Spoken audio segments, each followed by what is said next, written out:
Up here in these mountain villages, it is easy to forget that there is a massive, bustling metropolis just a half-hour drive from here. Isn't that crazy?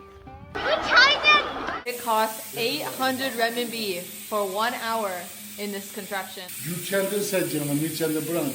See those giant birds in the background? Those are the sky burial birds. Handsome boy. I swear, I thought this was food. My personal favorite is this. What? Guys, the hospitality of Uyghur people is unparalleled. A guy we just met off the internet came to pick us up. I cannot believe this. Okay, let me explain. My Uyghur husband Asajan and I are in the middle of a bike tour across North China. We left our bikes in the China-Mongolia border region for a bit to come visit Mongolia because why not? I want to see Mongolia, and yes, we know, it's not the right season. Anyway, Asajan posted a vlog asking if there are any fellow Uyghurs in Ulaanbaatar who are down to hang out, and Tursun was down to hang out. So he's going to be showing us some interesting places, and we're also going to do a lot of exploring on our own to see what life is like in Mongolia's biggest urban center, where about half of the country's population lives. From the bustling city center to the mountainous suburbs to the middle of nowhere, we're gonna see a little bit of everything. Starting from the traffic. That's crazy. We might as well just like get on a bicycle. We should have just like brought our bicycles and biked here. Hungry. Kızıl Belivaklı Pehlivan degen meydan. Kızıl Belivaklı meydan. Nin kanta doma? Buna? Yakşıma. 以后我们可以在这里你们生活。过来必须我们大家一块合起来做生意没问题的。你做什么生意啊？什么都可以。什么都可以。蒙古挣钱活生的地方啊。We're still stuck in traffic, guys. Send help. And I thought the traffic in Beijing was bad. I thought the traffic in Cairo was bad. Nothing could prepare me for the traffic here in Ulaanbaatar. 4 hours later, we finally escaped from the traffic. Our lovely host invited us to his apartment for a home-cooked meal. Mianbao. So in China, this is like a non-palatable bread to the majority of people because in China they like soft, sweet bread, and I like this rough, savory bread. 老家的味道. Every bite is different. Look at the exterior, it's all lumpy and stuff. This is bread with character. This is from my hometown because this one without in Mongolia. The watermelon is from Mongolia. The pears are from Korea. The apples are from China. The raisins are also from China. Turpan. And of course, the star of the show is from Mongolia. This smells exactly like the beef stew my father used to make growing up. Exactly the same. So I've got the bread of my childhood and the meat and potatoes of my childhood here in Mongolia, of all places. Shorpa. Wow. Honestly, I didn't film very much because I didn't want to weird out our new friend, but it was a great dinner. And tomorrow, we're gonna go out and do some exploring. Good morning, everyone, from Mongolia. This is where we stayed last night in this cute little room. It is crazy how hospitable Uyghur people are to their own kind and to me, obviously, by extension of Asajan, but it's like I cannot imagine like posting a video being like, hey, Americans in Mongolia, let's hang out, and then having someone actually come bring me to their house, cook me dinner, let me stay in their home. I'm not saying Americans like aren't friendly or something, it's just a level of hospitality that I've never really experienced before. Anyway, let me show you guys the view out the window. So there's like a school near this building and there are a bunch of parents dropping off their child, and the parents who are walking are going faster than the ones who are driving. I'm not trying to turn this video into complaining about traffic in Mongolia. I'm just saying, like, I'm shook, guys, because I feel like this would severely impact your quality of life, just spending so much time in traffic. Anyway, it's breakfast time. Tursun made us these lovely noodles. And there's also this bowl of milk thingies out on the table. It's very sour. Very sour. I'm not sure yet if I like it or I hate it. No, please. It tastes like they took yogurt, dehydrated it, formed it into a tube, and then cut it into little chunks. I think that's what this is. If you're wondering what our lovely host does here in Mongolia, he actually was part of the team that opened a hospital here. It is a Chinese medicine hospital on the bottom floor of this apartment building. Have you ever been check Chinese medicine? No. No. This is first time. Yeah. Show me your tongue.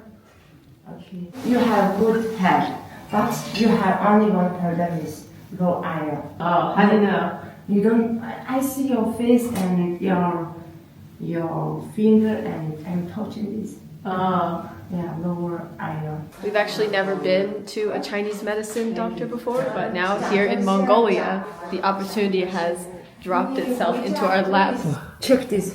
She says he might have a thyroid problem. 是怎么看出来的呀？You might. 厉害啊！好神秘。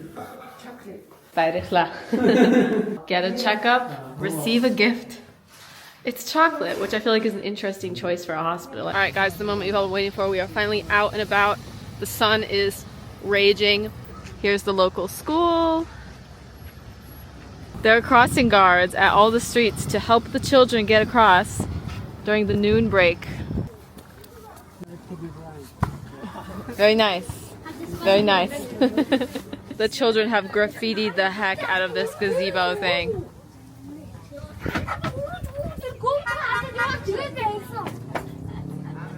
I'm getting a new YouTube subscriber. Yeah, I also. I like Kobe Bryant. Handsome boy.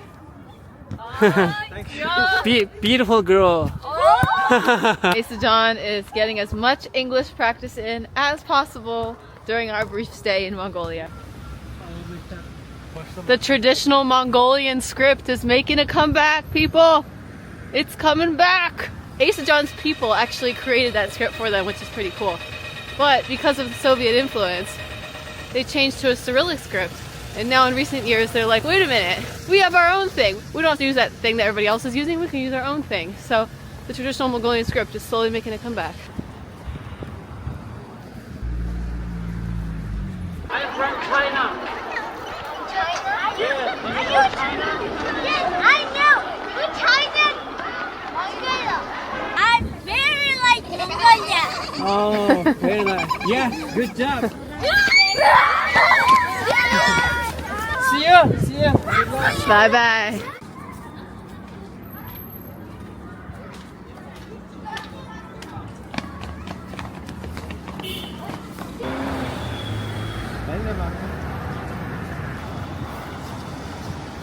First impressions, this city is super nice, honestly. Good infrastructure, extremely clean, no trash on the streets.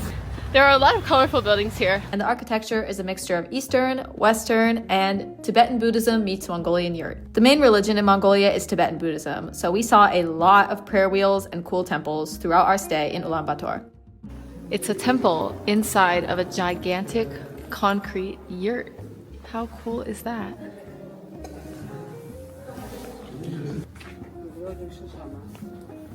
Oh my gosh, look at this one. It's so pretty. I cannot ever get enough of Tibetan Buddhist things. They're so beautiful.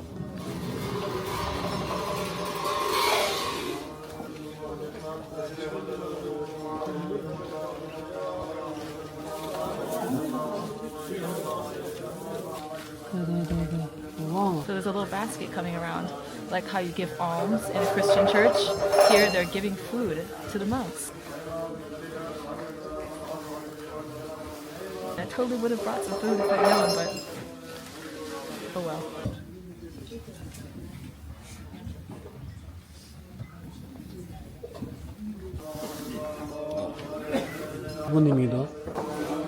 They just gave us a ball. I swear, I thought this was food because it looks like the peanut butter Play-Doh I used to make growing up, but none of them are eating it. No one's eating it. They're rolling it in their hands. What is it? Let me tell y'all, I searched the internet up and down trying to figure out what this ritual was because I hate having unanswered questions in a vlog, but I just could not get to the bottom of this. So if anybody knows, feel free to share in the comments. For now, it's a mystery.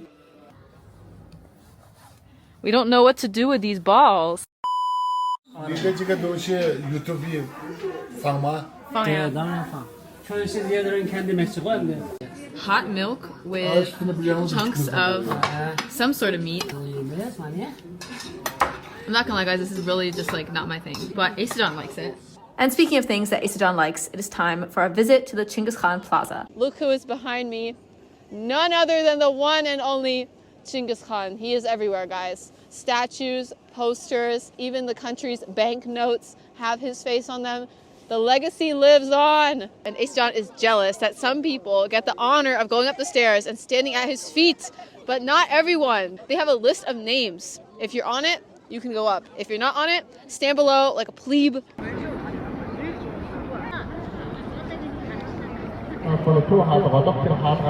So it seems the people are dissatisfied with the amount of funding that is being allocated to education.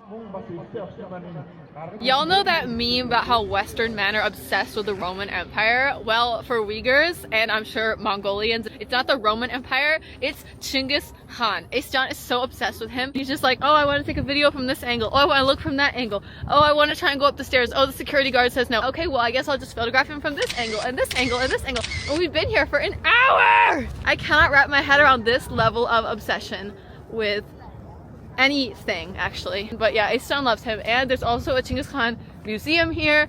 It is closed one day out of the week, and guess which day that was? And John is heartbroken and devastated, so we're here at this plaza so he can bask in the rays of the statue of Genghis Khan. Thank you. Thank you. What? So do you like Uyghur people, right? Of course. Xinjiang is very close. Neighbors, huh? Salam Uyghurlar. Salam Uyghurlar. Genghis Khan? Genghis Khan. Ah.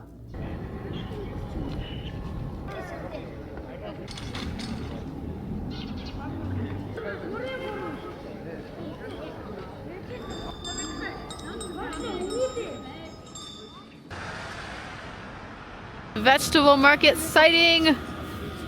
Oh my gosh, they have pickles. My love, pickles.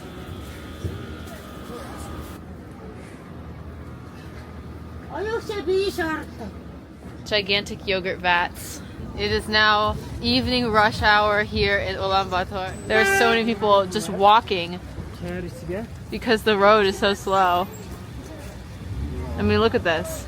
The pedestrians are faster than the cars. So there are tons of people walking. And you may be wondering why more people don't take the bus to help ease up on the traffic. Well, the people do take the bus. The bus looks like a sardine can right now. I think maybe they just need more buses.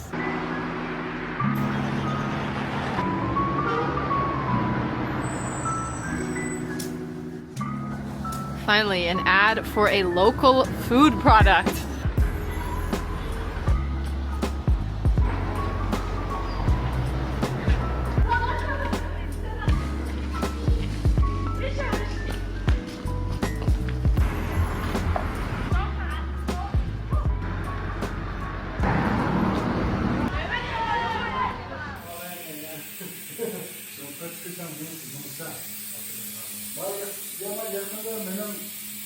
We're back at the hospital, and there is a very interesting contraption right here.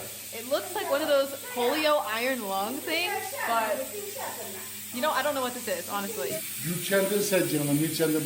It costs 800 renminbi for 1 hour in this contraption.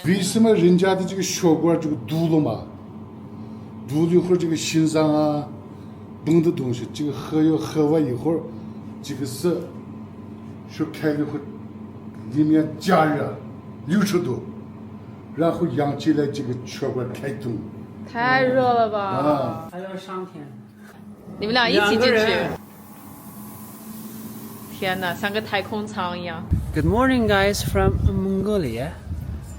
Have a nice day. The weather is good. A blue sky. Look at these pigeons. Someone is out here feeding the pigeons. How wholesome is that?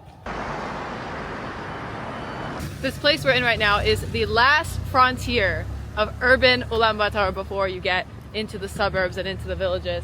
So take it all in. I can see the mountains right in front of me.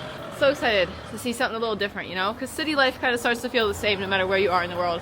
But the further out into the middle of nowhere you go, the more unique characteristics it will have. So I'm not seeing much food here, and I wanted to try something local, but we can't find anything. All we found is KFC and Korean restaurant. We almost gave up and had breakfast at the KFC, and although they did have a super cute wall mural, we decided not to because it just felt too lame. We kept hunting and hunting and hunting, and finally we found a local restaurant. Whenever I'm traveling in a foreign country, I like to use a photo featured on the restaurant's wall or on their sign so I know exactly what I'm getting and the owner knows exactly what I'm ordering. Unfortunately, my trusty strategy backfired here in Mongolia because the owner did not recognize her own photo. That photo is from their sign. So deeply confused was she by this concoction I was trying to order that she actually called a friend who spoke English to try and figure it out. Is there carrot and cabbage on that soup? Yeah, I guess. Yes. It's a photo from the sign of the restaurant. This one, and this one. I took another photo of the whole sign and showed it to them, and they were like, oh, that's our picture. Yeah, it would have been easier to just go to KFC and just boop, boop, boop on the screen, but that's no fun. So we're in this local restaurant, waiting for our whatever we ordered. It's got meat, potatoes, carrots, little dumplings. It was a small struggle to order this thing, but it was delicious. Just wish I had some of Torsten's lumpy, crusty bread to go with it. Just finished our breakfast. Let the suburb tour begin.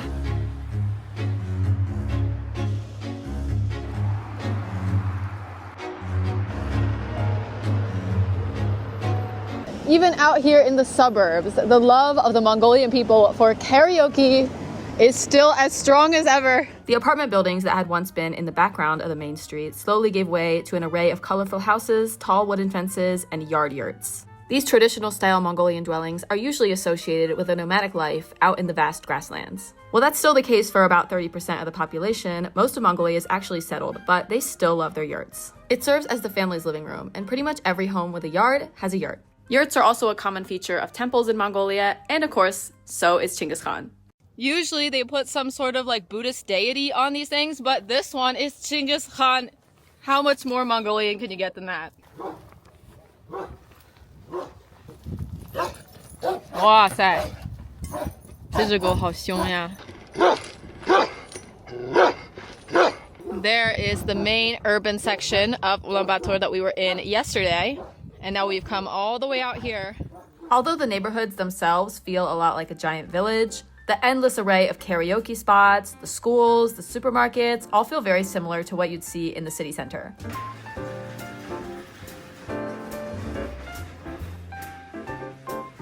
Hello. Wow, so Mongolian people like puzzles. I have found my jigsaw puzzle loving brethren here in Mongolia. They have a whole aisle dedicated to puzzles. And they're not just for kids either.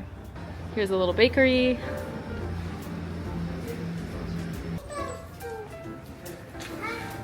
Here is the fruit and vegetable selection. Pretty nice. Mongolia doesn't have much arable land, so outside of the meat and dairy section, most of what you see in the store is imported. Pickles from Poland, corn from South Korea, tuna from Thailand, tomatoes from what looks to be Germany, and they love their Nutella. Whole aisle dedicated to Nutella and similar products. Whole aisle dedicated to jam. Half an aisle dedicated to ketchup. Will you look at all these pickles? Oh my gosh.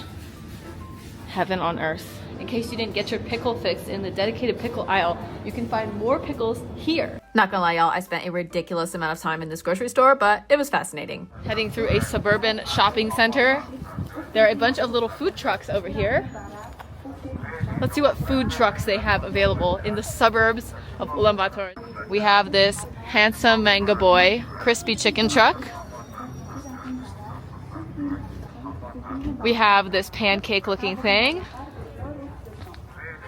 with ketchup. Another one of these pancake looking things. And I'm not sure what this one is. It looks kind of like General Tso's chicken. The influence of foreign foods is definitely a lot more pronounced in Mongolia than other Asian countries I've been to. 放学回家吃饭了。I give you this, and this yours, and this your friend. Thank you. It's very much trouble. Whoa. Good English, good English. Better than him. Your English better than me. Nice to meet you. Nice to meet you. Yes, yes. YouTuber. What's your name? What's your YouTube? Catherine's Journey the East. His English very nice. Okay. And now it's time to head away from the main road and up into the hills.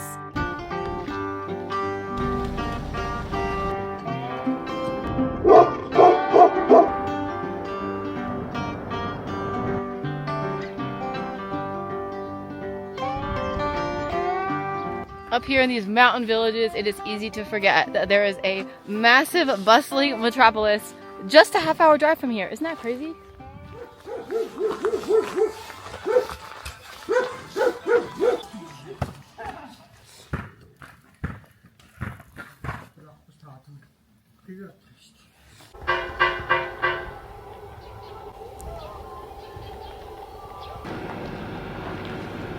There is this lovely staircase up the grass mountain, and it's a very romantic spot. As you can see, there's a couple there smooching away on the bench right here outside the monastery. Oh my gosh, they saw me. Awkward. We have reached the rock pile at the top of the mountain. There are tons of these things. Here's one, and here's one, and here's one, and there's one, and there's two more. We've been seeing these all day long, and we also saw a lot of them in the Inner Mongolia region on the China side. They represent collective spiritual energy and humanity's reverence for nature, and they're also a great place to leave offerings for spirits. Some people have left candles, and my personal favorite is this.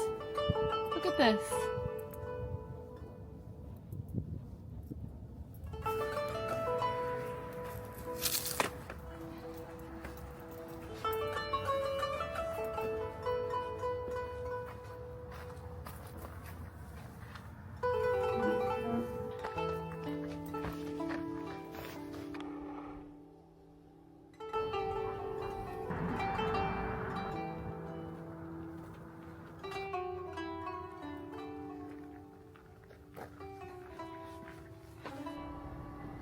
How are you?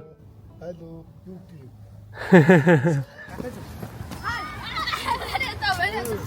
Hello. How are you? I'm from China. Do you know China? It's John, the social butterfly, making a friend around every corner. No.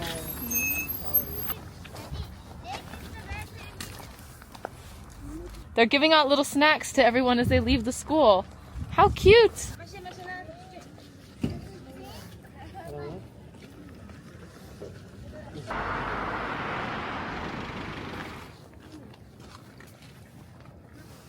It seems a lot of the homes don't have tap water around here because there is this building here that you go to with a jug and then you fill up your water.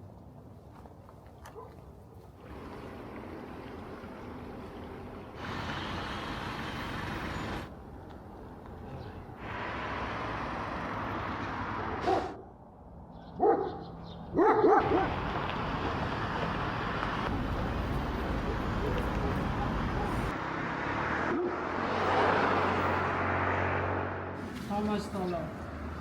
I love this guy's sweater. It's so cute.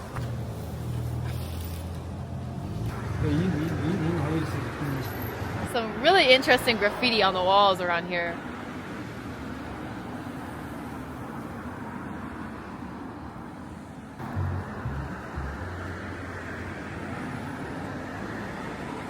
Anyway, the sun is setting, it's getting colder, it is time to head back to the city center.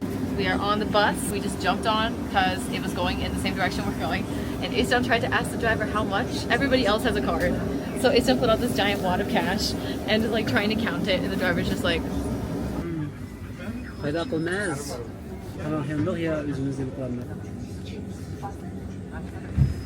And we're back. We have returned to urban life. So he has 2 kids of his own, and then he also adopted 3 local Mongolian kids, and this restaurant was opened by one of his adopted children, which is so wholesome. A mug of hot milk, beef with gravy and rice and some cold veggies. We got meat pancakes and a very unexpected item. My childhood picnic memories. Potato salad. 好像不要钱，或者他们说不用，不要钱，是不是啊？大老板来了。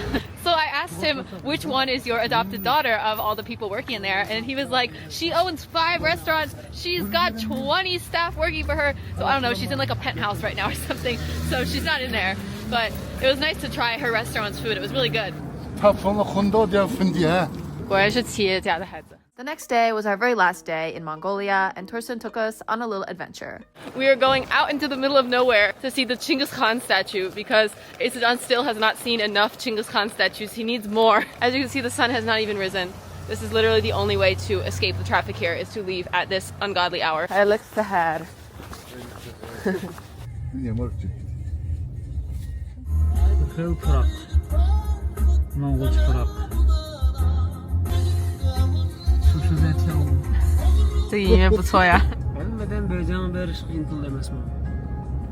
Cannot believe we're moving this fast on a road in Ulaanbaatar.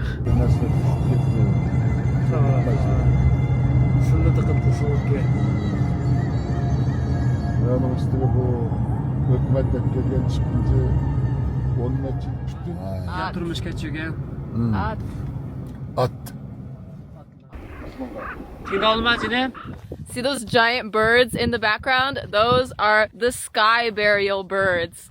When someone dies, you leave their body up on the mountain and these birds will come and take it all away. They're really big. So we're out here in this grassland. There are some people living in yurts and I wasn't expecting to see so many fences. Do they just like take their fence apart and put it back together and then take it apart and put it together and keep doing that over and over? 他们走到哪儿就把围栏重新建起来是吗?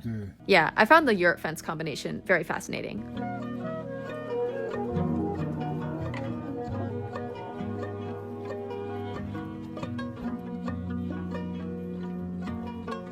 We are here at the one and only, actually not the one and only, the one of many but the biggest one of all the Genghis Khan statues. Genghis Khan's biggest fan.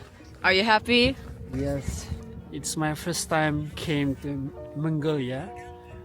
It's very nice experience for me. So thank you guys watching. Thank you for watching guys. See you next video.